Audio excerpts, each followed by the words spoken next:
ನಮಸ್ತೆ news Karnataka one ಟಿವಿಗೆ ಸ್ವಾಗತ. ಈ ದಿನದ ದೇವನಹಳ್ಳಿ ತಾಲೂಕು ವಿಜಯಪುರ ಪಟ್ಟಣದ ಲಕ್ಷ್ಮೀ ನರಸಿಂಹಸ್ವಾಮಿ ಕಲ್ಯಾಣ ಮಂಟಪದಲ್ಲಿ ಭಾರತೀಯ ಜನತಾ ಪಾರ್ಟಿಯ ಎಲ್ಲ ಮುಖಂಡರುಗಳು ಹಾಗೂ ಪದಾಧಿಕಾರಿಗಳು, ಬೂತ್ ಅಧ್ಯಕ್ಷರುಗಳು, ಬೂತ್ ಸಮಿತಿಯ ಸದಸ್ಯರುಗಳು, BLA 2ಗಳ ಬೂತ್ ಮಟ್ಟದ ಕಾರ್ಯಾಗಾರ, ಬೂತ್ ಸದೃಢ ಸಂಘಟನೆ ಮತ್ತು SIRನ ಕುರಿತ ಸಂಪನ್ಮೂಲ ವಿಷಯ ಕುರಿತ ಚರ್ಚೆಯ ಸುದ್ದಿ ನಿಮ್ಮ ನ್ಯೂಸ್ ಕರ್ನಾಟಕ ಒನ್ ಟಿವಿಯಲ್ಲಿ ವೀಕ್ಷಿಸಿ. ಬಿಜೆಪಿ ಪಕ್ಷದ ಮುಖಂಡರಾಗಲಿ ಕಾರ್ಯಕರ್ತರಾಗಲಿ ತುಂಬಾ ಶಿಸ್ತಿನಿಂದ ಸಭೆ ಸಮಾರಂಭಗಳಲ್ಲಿ ಸಂಘಟಿತರಾಗಬೇಕು. ಛಲವಾದಿ ನಾರಾಯಣಸ್ವಾಮಿ. ದೇವನಹಳ್ಳಿ ತಾಲೂಕು ಮಂಡಲದ ಅಧ್ಯಕ್ಷ ಅಂಬರೀಶ್ ಗೌಡ ಮತ್ತು ಬಿಜೆಪಿ ಮುಖಂಡರಾದಂತಹ BK ನಾರಾಯಣಸ್ವಾಮಿ ಅವರ ಹುಟ್ಟುಹಬ್ಬದ ಪ್ರಯುಕ್ತ ಕಾರ್ಯಕರ್ತರು ಮತ್ತು ಅಭಿಮಾನಿಗಳಿಂದ ಅದ್ದೂರಿ ಜನ್ಮ ದಿನೋತ್ಸವ ವಿಜೃಂಭಣೆಯಿಂದ ನಡೆಯಿತು. ಇನ್ನು ದೇವನಹಳ್ಳಿ ತಾಲೂಕಿನ ವಿಜಯಪುರ ಪಟ್ಟಣದ ಲಕ್ಷ್ಮೀ ನರಸಿಂಹಸ್ವಾಮಿ ಕಲ್ಯಾಣ ಮಂಟಪದಲ್ಲಿ ಭಾರತೀಯ ಜನತಾ ಪಾರ್ಟಿಯ ಎಲ್ಲ ಮುಖಂಡರುಗಳು ಹಾಗೂ ಪದಾಧಿಕಾರಿಗಳು, ಬೂತ್ ಅಧ್ಯಕ್ಷರುಗಳು, ಬೂತ್ ಸಮಿತಿಯ ಸದಸ್ಯರುಗಳು, BLA 2ಗಳ ಬೂತ್ ಮಟ್ಟದ ಕಾರ್ಯಾಗಾರ, ಬೂತ್ ಸದೃಢ ಸಂಘಟನೆ ಮತ್ತು SIRನ ಕುರಿತ ಸಂಪನ್ಮೂಲ ವಿಷಯ ಕುರಿತು ಚರ್ಚೆ ಮತ್ತು ದೇವನಹಳ್ಳಿ ತಾಲೂಕು ಮಂಡಲದ ಅಧ್ಯಕ್ಷ ಅಂಬರೀಶ್ ಗೌಡ ಮತ್ತು ಬಿಜೆಪಿ ಮುಖಂಡರಾದಂತಹ BK ನಾರಾಯಣಸ್ವಾಮಿ ರವರ ಹುಟ್ಟುಹಬ್ಬದ ಪ್ರಯುಕ್ತ ಕಾರ್ಯಕರ್ತರು ಮತ್ತು ಅಭಿಮಾನಿಗಳಿಂದ ಜನ್ಮ ದಿನೋತ್ಸವವನ್ನು ಹಮ್ಮಿಕೊಳ್ಳಲಾಗಿತ್ತು.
ರಾಜ್ಯ ವಿಧಾನ ಪರಿಷತ್ ವಿರೋಧ ಪಕ್ಷದ ನಾಯಕರಾದಂತಹ ಛಲವಾದಿ ನಾರಾಯಣಸ್ವಾಮಿ ಮಾತನಾಡಿ, ಬಿಜೆಪಿ ಪಕ್ಷದ ಮುಖಂಡರಾಗಲಿ ಕಾರ್ಯಕರ್ತರಾಗಲಿ ತುಂಬಾ ಶಿಸ್ತಿನಿಂದ ಪ್ರತಿಯೊಬ್ಬರು ಪ್ರತಿಯೊಂದು ಸಭೆ ಸಮಾರಂಭಗಳಲ್ಲಿ ಸಂಘಟಿತರಾಗಬೇಕು.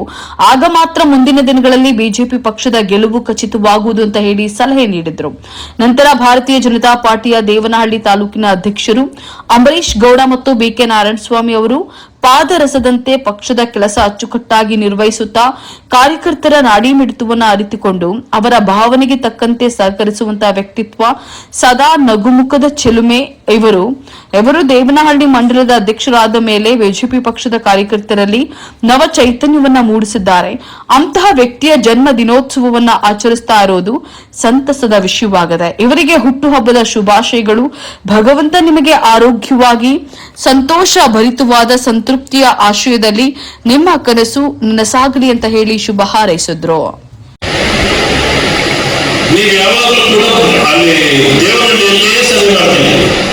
ನನಗೆ ಅದು ಖುಷಿಯಾಗಿದೆ ಏನಂದ್ರೆ ಈ ದೇವಮನೆಯಿಂದ ಬರ್ಪಟ್ಟಿದ್ರಲ್ಲ ನೀವೆಲ್ಲ, ದೇವಮನೆಯಿಂದ ಪ್ರಾರಂಭ ಆಗಬೇಕು. ಯಾವಾಗಲೂ ವಿಜಯಪುರ ದೇವನಹಳ್ಳಿ ಕ್ಷೇತ್ರಕ್ಕೆ ದೇವಮೂಲೆ ಅಲ್ವಾ? ಇದನ್ನ ಮನಸ್ಸಿನಲ್ಲಿ ಇಟ್ಕೊಳ್ಳಿ. ಬೂತ್ಗೆ ಈಗ ನೋಡಿ, ಕಾಂಗ್ರೆಸ್ನವರು ಮುಂದಿನ ಚುನಾವಣೆ ಸೋಲ್ತೀವಿ ಅಂತ ಅವರು ಗೊತ್ತಾಗ್ತದೆ.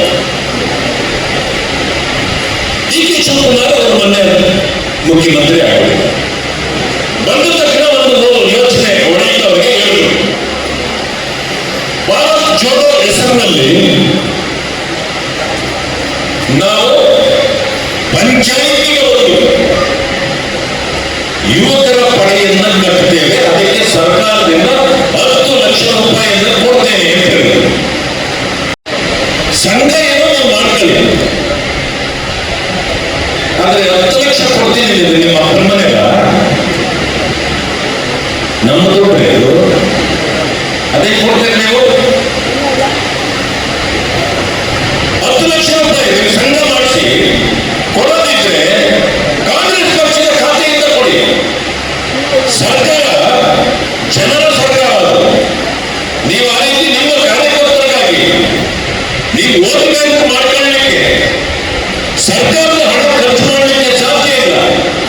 ಈ ರೀತಿ ಕಾನೂನುಬಾಹಿರವಾದ ಕೆಲಸವನ್ನು ನೀವೇನಾದರೂ ಮಾಡಿದ್ದೆ ಆದ್ರೆ ನಿಮ್ಮನ್ನ ಎಲ್ಲಿ ಓಡಾಡಲಿಕ್ಕೂ ಕೂಡ ನಾವು ಬಿಡೋದಿಲ್ಲ. ಇದು ಎಚ್ಚರಿಕೆ ಇರಲಿ ನಿಮಗೆ.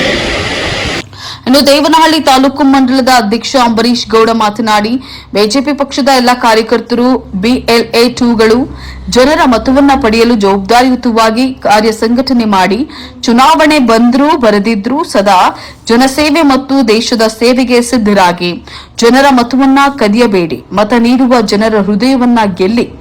ದೇಶ ಸೇವೆಗಾಗಿ ನಾವು ಸಬಲರಾಗಲು ಗೆಲುವು ಅಗತ್ಯ ಹಾಗೂ ನನ್ನ ಮತ್ತು BK ನಾರಾಯಣಸ್ವಾಮಿ ಅವರ ಹುಟ್ಟುಹಬ್ಬಕ್ಕೆ ಶುಭ ಕೋರಿದ ಪ್ರತಿಯೊಬ್ಬರಿಗೂ ಅಭಿನಂದನೆಗಳು ಅಂತ ಹೇಳಿ ತಿಳಿಸಿದ್ರು.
ಸಮಾರಂಭದಲ್ಲಿ ಶ್ರೀ ಆನಂದ್ ಗುರೂಜಿ ಆಶೀರ್ವಚನವನ್ನ ಪಡೆದು ಅಭಿಮಾನಿಗಳು ಮತ್ತು ಕಾರ್ಯಕರ್ತರಿಂದ ಕೇಕ್ ಕತ್ತರಿಸಿ ಸನ್ಮಾನಿಸಿ ಅಭಿನಂದಿಸೋದ್ರ ಮೂಲಕ ಅದ್ದೂರಿಯಾಗಿ ಜನ್ಮ ದಿನೋತ್ಸವವನ್ನ ಆಚರಣೆ ಮಾಡಲಾಯಿತು.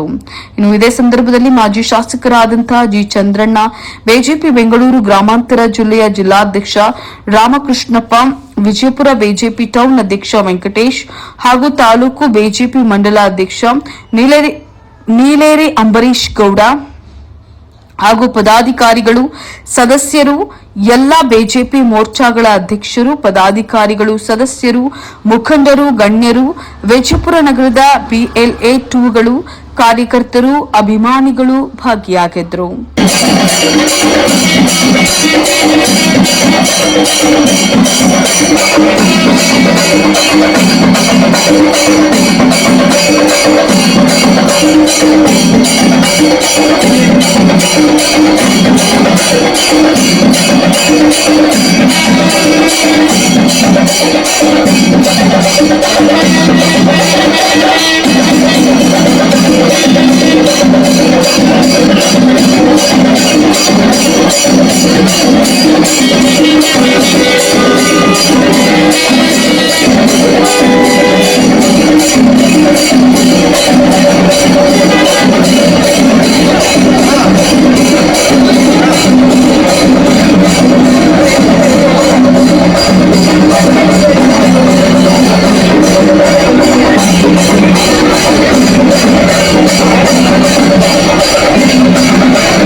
ನ್ಯೂಸ್ ಕರ್ನಾಟಕ 1 ಟಿವಿ ಬೆಂಗಳೂರು ಗ್ರಾಮಾಂತರ ಜಿಲ್ಲಾ ವರದಿ ಸೀತಾರಾಮ್ ಜೊತೆ ನಾಗರಾಜ್ ಎಂ.ಆರ್.